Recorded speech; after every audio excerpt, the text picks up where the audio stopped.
Hi, everybody. I'm Mike Gorman. Welcome to Amalie Celtics Weekly. Well, last week, the big news around the Boston Celtics came from off the court when late Friday night, they announced that they had traded Brian Shaw to Miami in return for Sherman Douglas.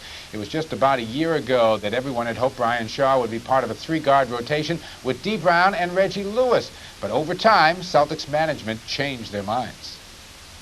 We really felt that we had the nucleus of a good young three-guard rotation with Brian D. and Reggie. But I think at some point, you just have to start rethinking some things. And as Chris said, I think that Douglas, who we know pretty well, is a kid that brings different things to this club. He is a feisty, really aggressive, tough little nut. Saturday, Brian Shaw joined his new Miami teammates in Chicago, but was held scoreless in 18 minutes of action. Meanwhile, Sherman Douglas met the Celtics in New York, and he scored 4 points in about 10 minutes of play. The Celtics made some other roster moves this week. On Monday, the team placed Larry Bird on the injured list because of that continued pain in his back. The Celtics then activated Kevin Pritchard from the Celtic list, but then waived Pritchard on Tuesday. Later in the week, they signed 6'9" forward Tony Massenberg to a 10-day contract. Massenberg had played earlier this year with both San Antonio and Charlotte. Tony brings a lot of size to this club, something the Celtics could use up front with the big three, as hurt as they are. And in the middle of all the shuffling of players, there were games to be played. On Monday night, it began when the Celtics played host to Sacramento. The Celtics didn't expect to be in a game with the Kings, but they were. Dwayne Coswell with this offensive rebound and stuff, and the Kings go up by 4 early. But Kevin Gamble would have a big night, a career-high 34. That put the Celtics up by 5, 31-26. But the Kings would hang around in this game. Spud Webb the steal and the layup, and the Kings are up by 2, 51-49. Mitch Richmond, as usual, did his thing. That three-pointer, he had 23 on the night. The Kings go up by 5, 56-51. Even old Dwayne Chincius would get into the act. 96-84 Kings in the fourth. But then the Celtics started to come. Robert Parrish with 2 of his 22 to cut it to 6. And then John Bagley, of all people, with a three-pointer, and the Kings lead is down to 3. Ed Pinckney would have a big night, especially in the fourth quarter on the boards. Pinckney with this rebound and follow. And the Kings are only up by 3, 106-103. And then Kevin Gamble to Pinckney inside, a 1-point game. Reggie Lewis's jump shot gives the Celtics a lead at 107-106.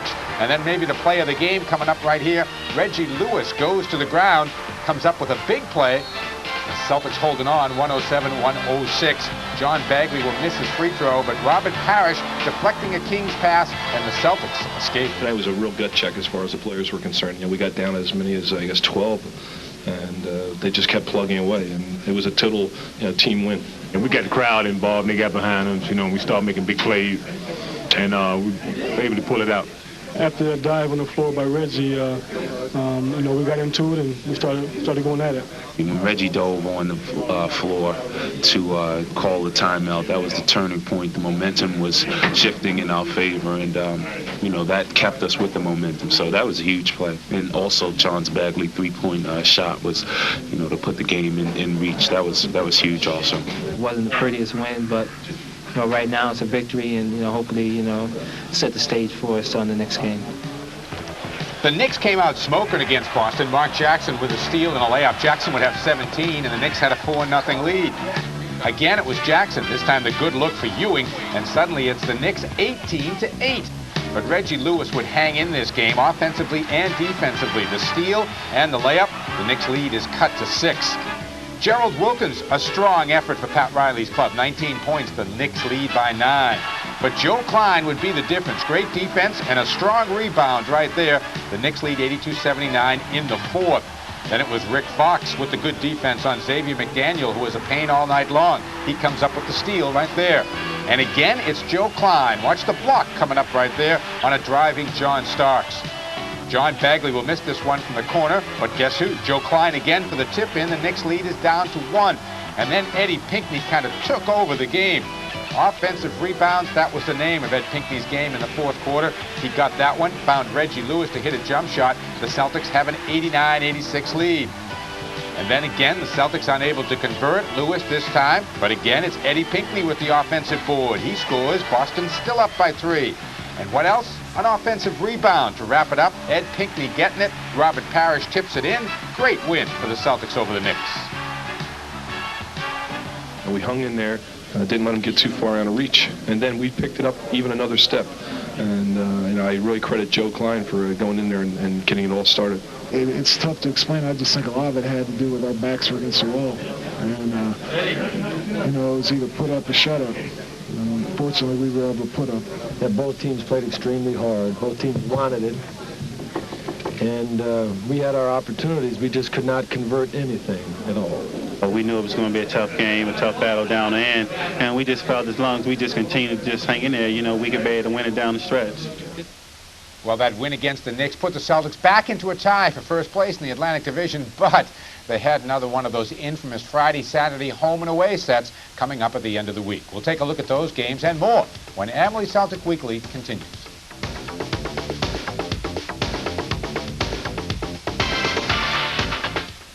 I've got great respect for everything that's ever happened here in Boston, and I've said it before and I'll say it again. We had great years here. We loved it here.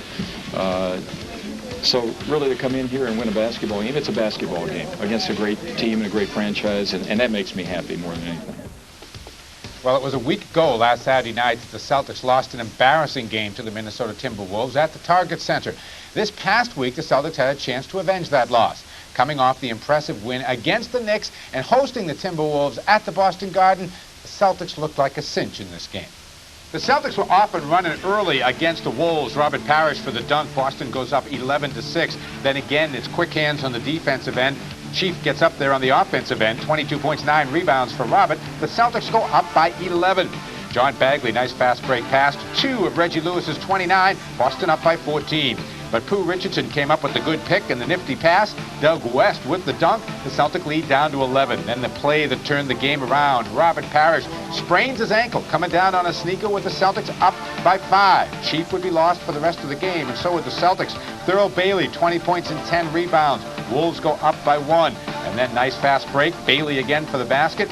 Wolves go up by 11. Rick Fox, a hard move to the hoop here to cut the Timberwolves lead to 6, 96-90. And then John Bagley for 2 of his 12 cuts it to 4, 98-94.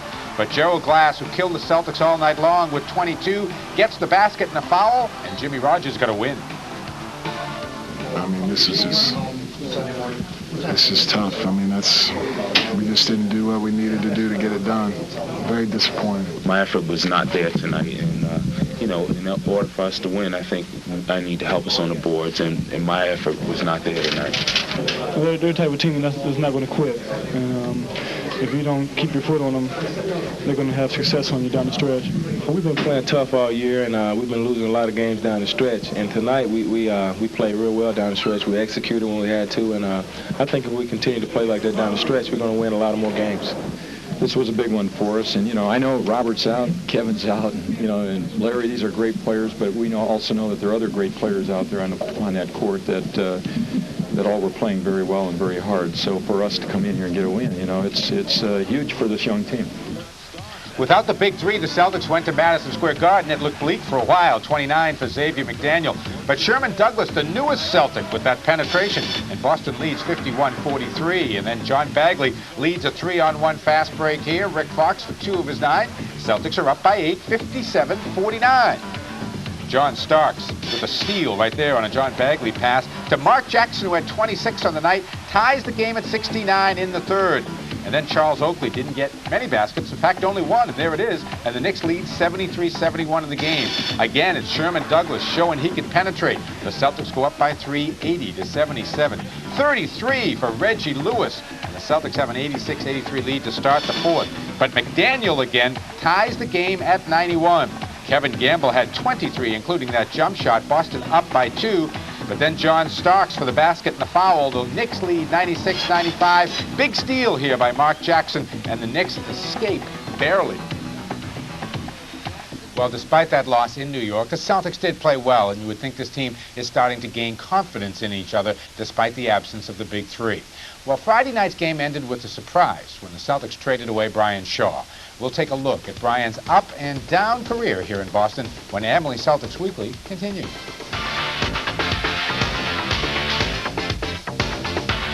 For Miami tonight, we traded Brian Shaw to the Heat in exchange for Sherman Douglas. It's an even player swap. Two very good young players involved, and we kind of say goodbye to Brian somewhat sadly because he's been a good Celtic and a good person.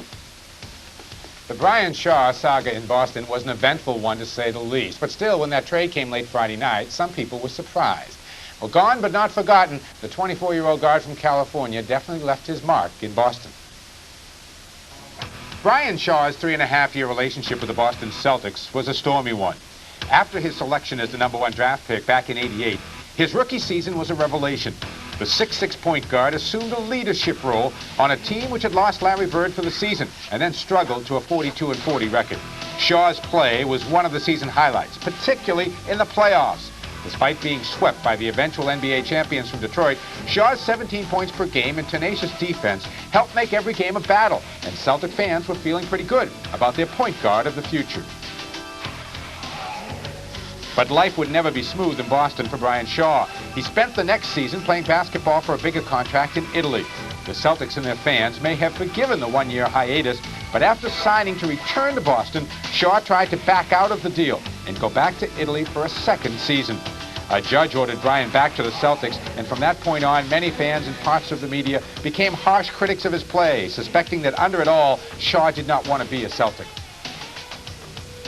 A strong start last season quieted many critics, but an ankle injury in March and an ineffective playoff performance had many people calling for Brian Shaw to be traded. This season was a disaster for Brian. Nagging injuries kept him out of the entire preseason, and when he returned, John Bagley had taken over the starting point guard role. Shaw's play was erratic. He had difficulty making decisions and meshing with his teammates. His playing time and his confidence dwindled, and finally last Friday, he was traded to the Miami Heat. It was a sad ending to a relationship with a team that still had high hopes for him when he had come back from Italy. And I think once we got him back, we really felt that we needed to go 2 solid years with Brian to really evaluate where we were, because I think you had the year of re-entry, and when a young American player plays in Italy, coming back to the NBA is culture shock. I mean, Italy is truly la dolce vita. They don't work hard. They don't practice.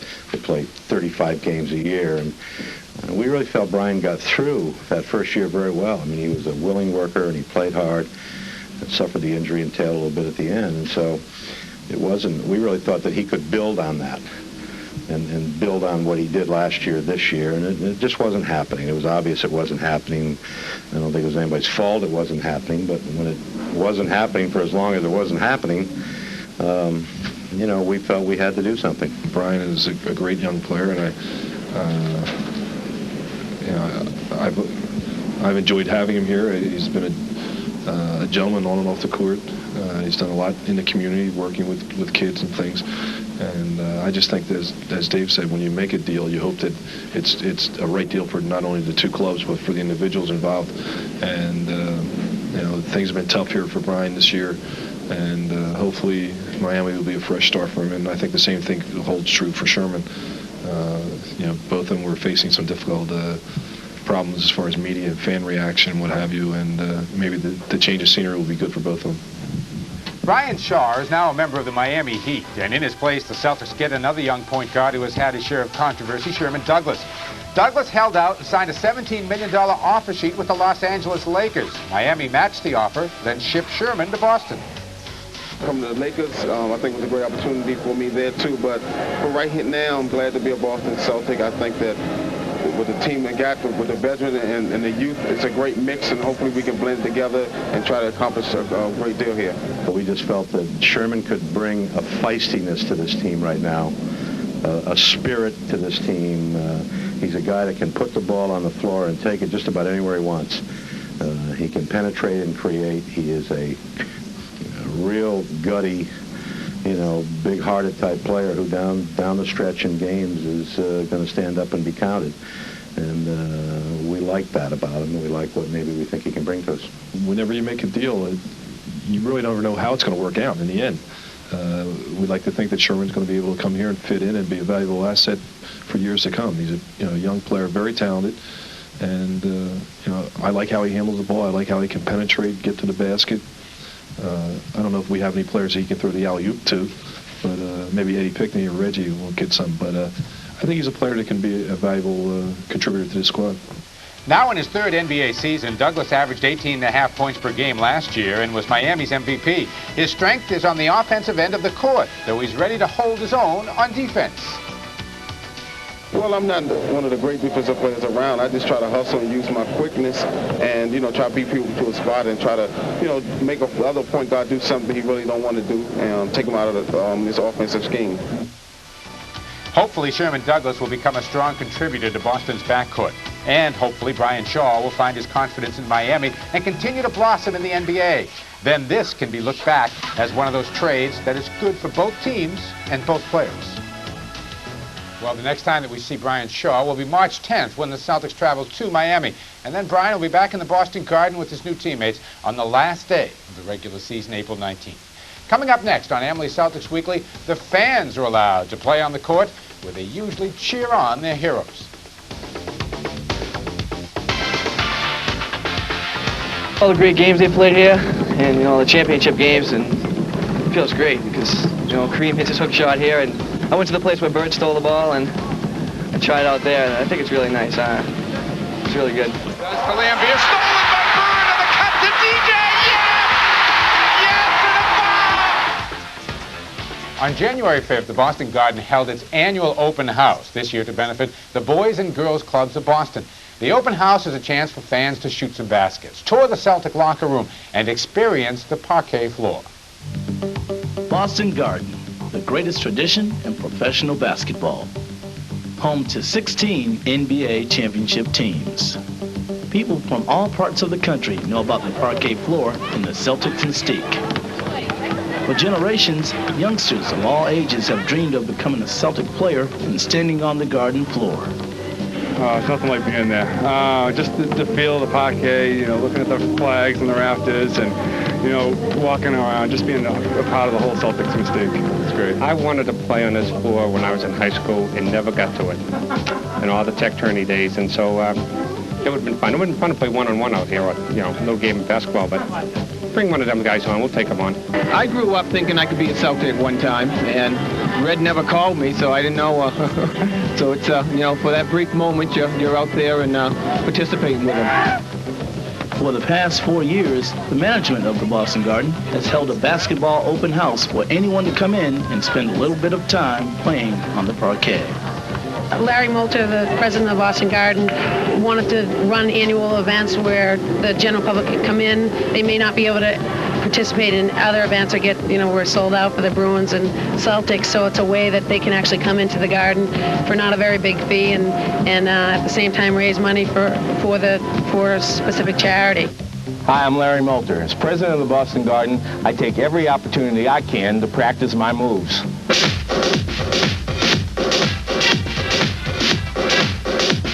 By joining us at the Boston Garden Open House, you too can have an opportunity to play on the parquet, tour the Celtics locker room, and help a needy charity. I think one of my major objectives here as president and chairman of the board is to make sure this building is user-friendly, that the public can come in, feel comfortable when they come in and spend their hard-earned money, that they can have a good, enjoyable, safe time, and then events like these can happen. Each year, the money raised on that day is donated to one of the many worthwhile charities in the area. This year, the Boys and Girls Club of Boston was selected, and they raised additional money by taking photos of people sitting by the lockers of their favorite players. Want to get your picture taken with the Lockers of the Stars? Come on in, $5 a ticket. Get a raffle ticket with that. Polaroid's getting us the film. We have some of our own staff and volunteers that help us that are here working the garden today. I think they were here from 7:30 to 4 o'clock today. Liz McGrath from the garden, as I say, Papagino's, and then people, like the guards. Some of the guards know me and know my affiliation with the Boys and Girls Club, and they pat you on the back. It makes you feel good, but people don't mind. I mean, $5 is to come out and shoot, and then you know where the money's going is a real thrill. So I think the fit is terrific. and you know, and the kids of the city are going to make, I don't know, what, $10,000, $12,000 today for, you know, using one of the shrines. Papagenos has a charity program called the Children's Appeal, and we had told Lister about it, and she said we have this great project coming up, and we're also sponsoring the Bruins Open House in February. And what we do, our Children's Appeal is a fund where we make donations to various children's organizations throughout New England. And we hadn't had a group in Boston, and the Boys and Girls Club was something that we're really happy to be connected with. The thrill of shooting baskets on the same floor as NBA All-Stars creates a special excitement for the common fan.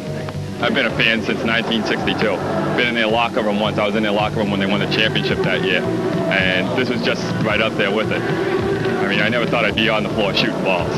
I was wicked excited because I've always, whenever we come to the Celtics games, I always like visualize shooting on the parquet floor. And it's just really neat shooting out there. It's exciting. It's fun, you know.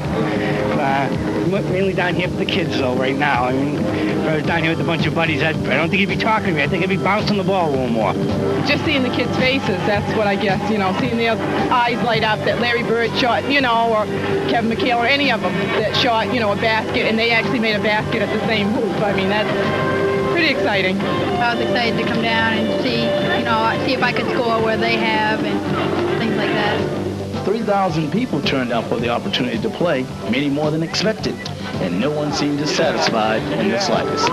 I think it's a wonderful idea. So many families don't have the chance to come in and go to the games and everything. I think this is a great chance for little kids especially to have the opportunity to come in and see the locker room, play on the floor, really get a chance to do everything the big guys do.